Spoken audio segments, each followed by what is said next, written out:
Okay, sax fans, I'm going to run down the three biggest things that are sabotaging your sax playing. They are called BWOW, bleat, blur. That's right. BWOW, bleat, blur. Let's deal with them one at a time. Let's start with BWOW. BWOW is when you do an involuntary note scoop. And typically it's done by using lip pressure, although it's not the only reason. Now, it can also be caused by your tongue moving too much, the middle and back of your tongue.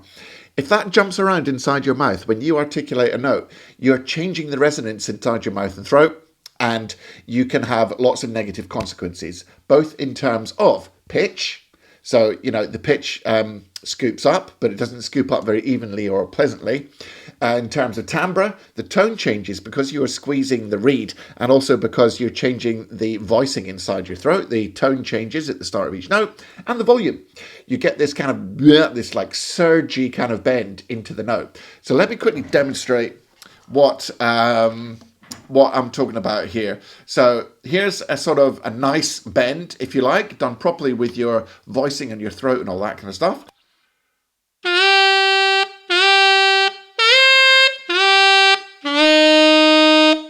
And throughout the bend, the tone is even, the volume is even, and the pitch is nice and smooth.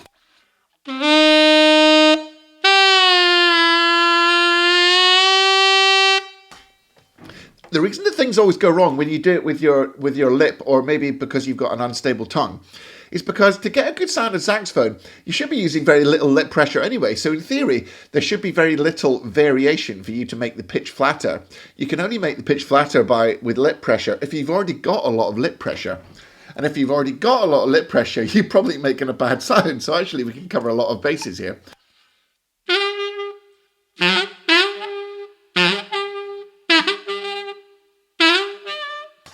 That's the kind of BWOWs that I'm talking about, which are very common in kind of, developing saxophonists, and it's not a good look. Now, I've got a little example piece for us to look at today, and it's Blue Bossa. So if you look at Blue Bossa, and this phrasing is taken from the original song, and by the way, this example is taken from my course, Phrase Like a Pro. You can check it out. The link is in the description. A very good thing if you're going to sort out all these issues. So, pitch over. Look at the second note there on the second line. The A has got a little scoop up to it, okay? And it should sound like this. But in the wrong hands, it can sound like... Oops, almost kicked my pedal over. It'll sound like... that kind of thing, okay? So these are the BWOWs that we want to get rid of. So how do we deal with it? Well, short of learning how to use your voicing to bend notes, which is a little bit beyond the scope of today's video, I want you to replace every scoop with a grace note. So you can do a grace note, commonly a semitone beneath the note, but you can also do a tone beneath the note. It depends on where you are on the horn. It depends which one's easier, okay? As long as this grace note is done nice and quickly and you slur it into the note. I'm going to do a G sharp into the A. All right, so replace your BWOWs with grace notes. That is the first way to correct this huge mistake, which is sabotaging how good you sound on sax. Let's move on to number two. So number two is, I can't remember which order I did it in. What was it again?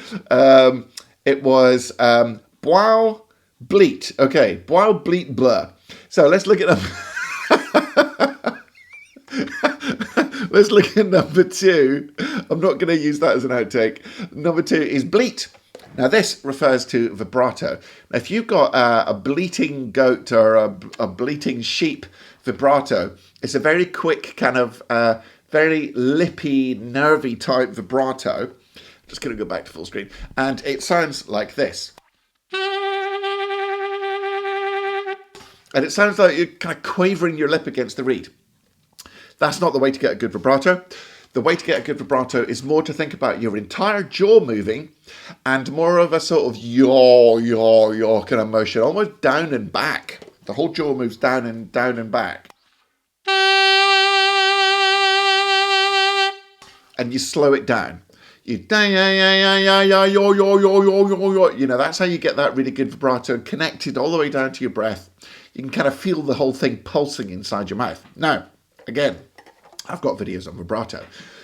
But for the purposes of this video, if you've got that bleating vibrato, rather than, deal with it in one day, my solution to this one is to do without it altogether. Don't play with any vibrato. And if you think you're playing with vibrato, get your mobile phone, which wasn't even on silent. Thank God I saw that. Get your phone and record yourself playing. And if you can hear that you're doing this kind of involuntary and uncontrolled bleat, fast, shallow vibrato, which is very much coming from the sort of the lip instead of the whole jaw, then try to cut it out altogether, because here's the newsflash. You can sound great with no vibrato, but no matter what else you're doing, if you've got a bad vibrato, you're going to sound terrible. So in the context of this piece, you might be, at the moment, you might be going...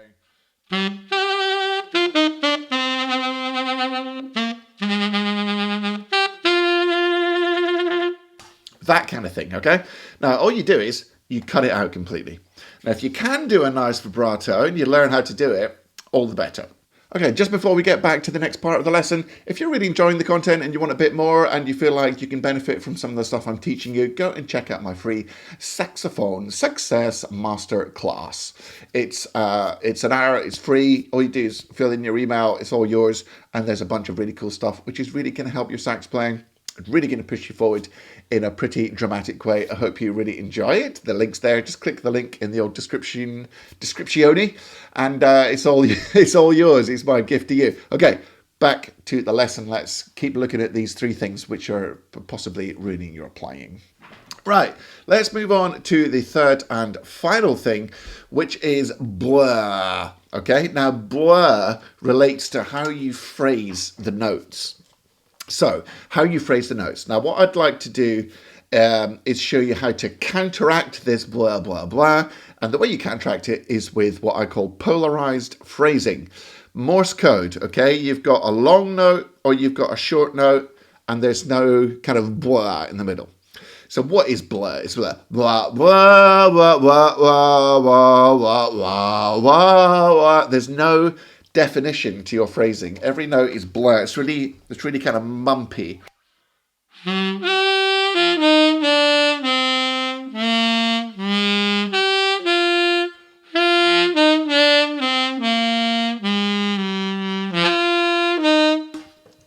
Then, if you do that in conjunction with bleating and with BWOWs, then you've got the trifecta of doom, which is BWOW, bleat, blur, and you'll sound like this. Let me kind of play it with the backing track. Obviously, I'm kind of egging the put up a little bit here for the video, but you will get the idea.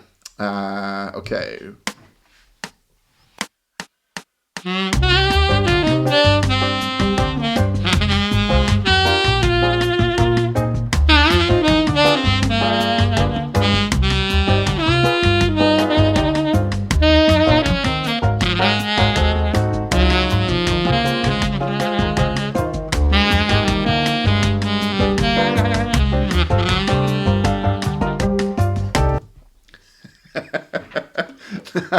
We don't want that. We don't want that.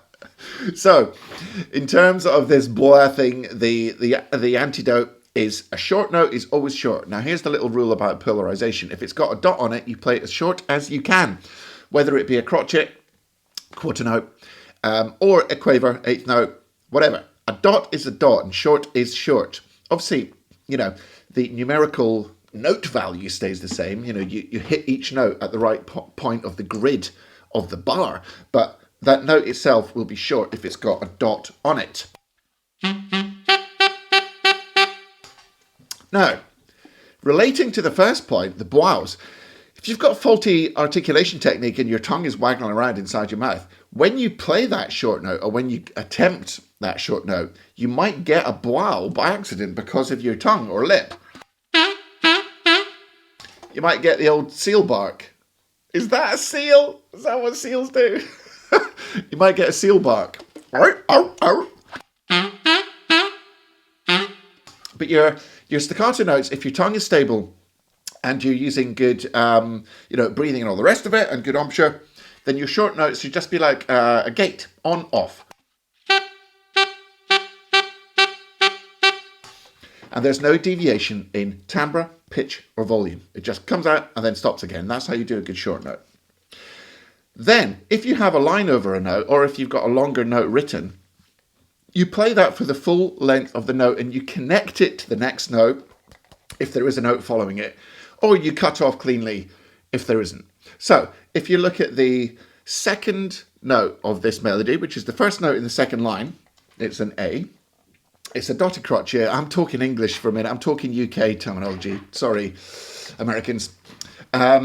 You've got a dotted crotchet which flows into a quaver. Now that A should join up with the G, and the G is also marked with a tenuto line, which means play it for its full value. So the G joins up to the F. However, the F and the E are staccato. So they are as short as you can play it. Then you hit the D, which joins up to the staccato C, and so on. So I'm going to do this in slow motion, the beginning of the melody for you. This is the antidote to BWOW, and it's polarized phrasing.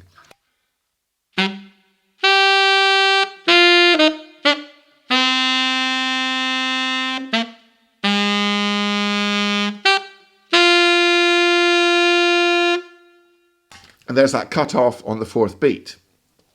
So let me do that a little bit more slowly with the backing track if I can. Let's take it down to say 70% here. This backing track and this chart are from my Phrase Like a Pro course where I break everything down in exhaustive detail. It's not exhausting, it's fun.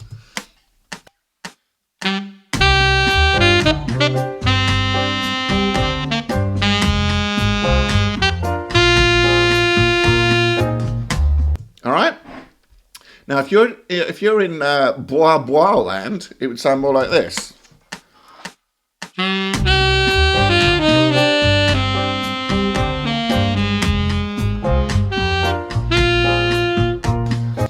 Or sometimes people just kind of huff and puff each note.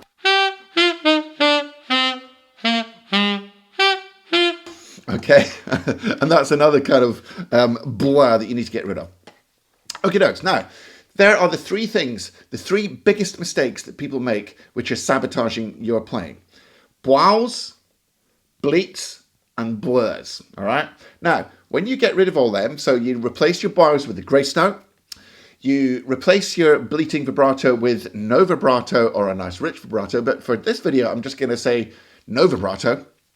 And you replace your BWOW with polarized phrasing with nice longs and shorts. And by the way, you've got to play it in time, but this will all help. It's going to sound much more like this. Let me get the backing track back up to full tempo rooney, and let's give this a whirl. Here we go.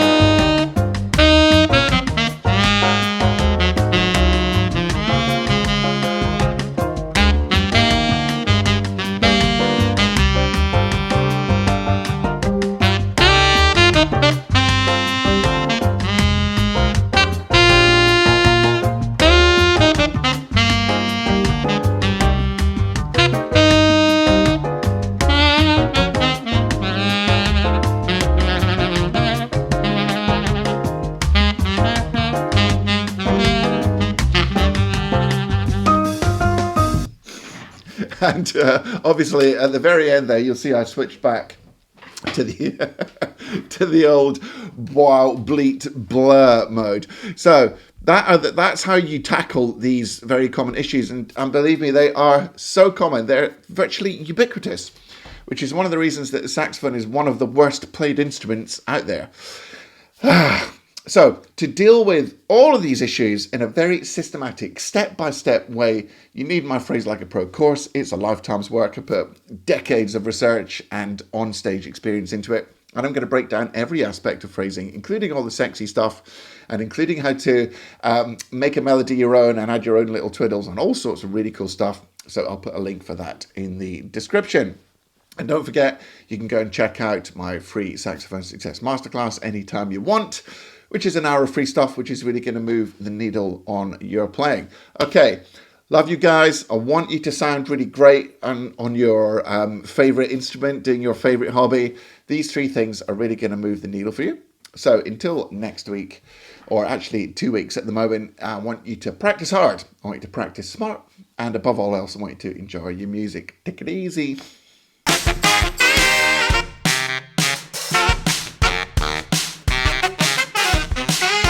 Wow, what is it? Wow.